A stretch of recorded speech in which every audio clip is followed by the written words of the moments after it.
Let's talk about one of the most critical moments in American history, but maybe not in the way you learned it in school. We're going to look at the Second Continental Congress, not as this grand assembly with some master plan, but as a group of guys caught in a total storm, forced to build a nation one crisis at a time, almost by accident. Let's see how it all went down.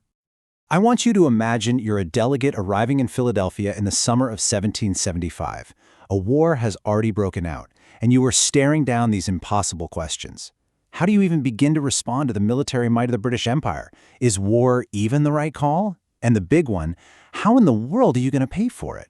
And then, hanging over everything, do you declare independence? These weren't just philosophical debates. These were urgent, life-and-death decisions that had to be made like yesterday. So let's set the scene. It's May of 1775.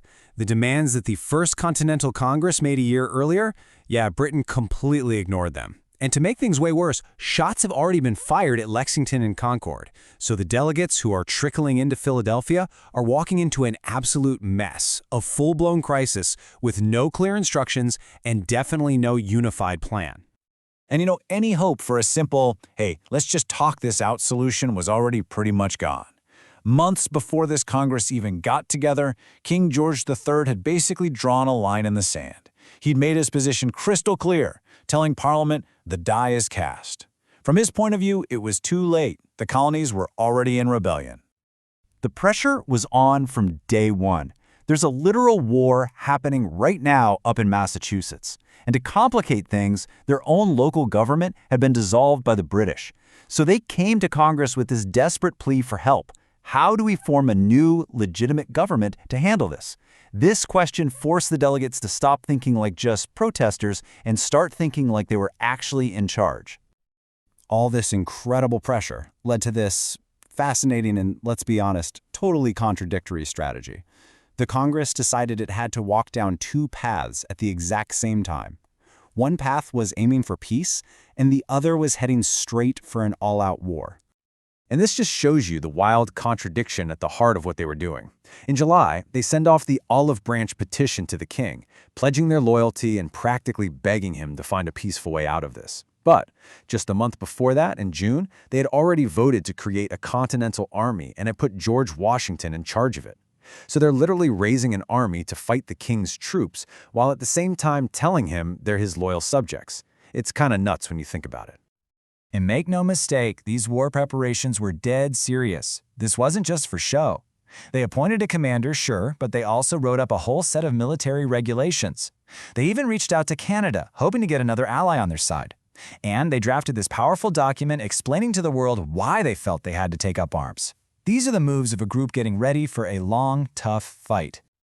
Now, raising an army, as you might guess, brings up a very, very basic problem. It's a problem every government in history has had to figure out. How do you pay for it all? And this was the million-dollar question. Literally. You got to remember, the Continental Congress wasn't a real government. It had no legal power to tax the colonies. So where was all the money? For soldiers, for guns, for food and supplies? Where was it all going to come from?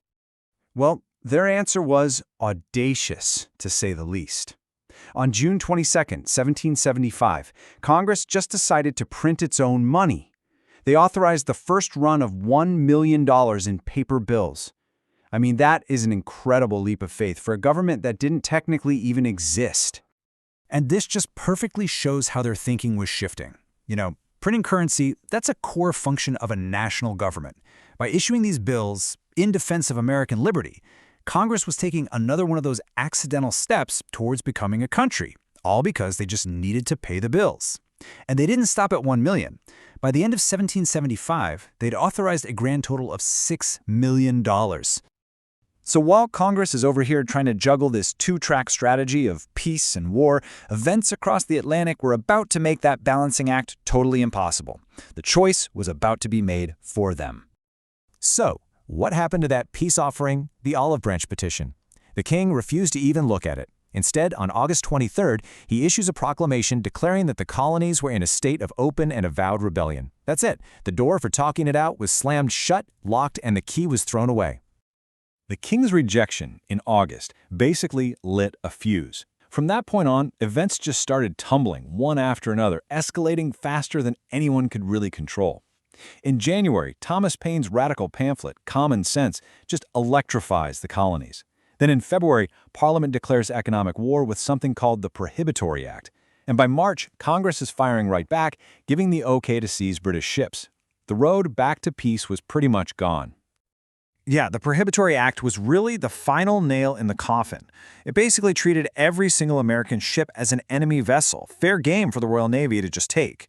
This wasn't a dispute over taxes anymore. This was an act of war by Parliament against the entire colonial economy. So, with reconciliation totally off the table and an economic war in full swing, Congress began taking those final, concrete steps that would lay the foundation for a formal, official declaration of independence. We really can't overstate the impact of Common Sense. It was a total game changer. Paine's pamphlet took all these elite philosophical arguments for independence and boiled them down into plain, powerful language that anybody could pick up and understand. It completely changed the public conversation and made the idea of a final break from Britain feel not just possible, but logical and necessary. And this massive shift in public opinion led to the final critical move. On May 10, 1776, Congress passes a resolution that basically advised all the colonies to completely throw off the authority of the Crown and set up new governments based on the will of the people. John Adams even helped add this fiery intro that all but declared the king's authority was finished. This wasn't just friendly advice, this was a green light to tear down the entire colonial system. The delegates knew exactly what they were doing. They got it. They understood that creating brand new governments and starting to look for foreign allies, well, those aren't things that loyal colonies do. Those are the actions of a new independent nation. For a lot of them, this was the real Declaration of Independence, way before the famous one in July. So just think about it. In a little over a year, just by responding to one crisis after another, the Second Continental Congress had accidentally built a nation. They had an army, they had their own money, and now they had authorized brand new state governments. They had built a country in everything but name. All that was left was to make it official. The only question was, what would it finally take to make that final break?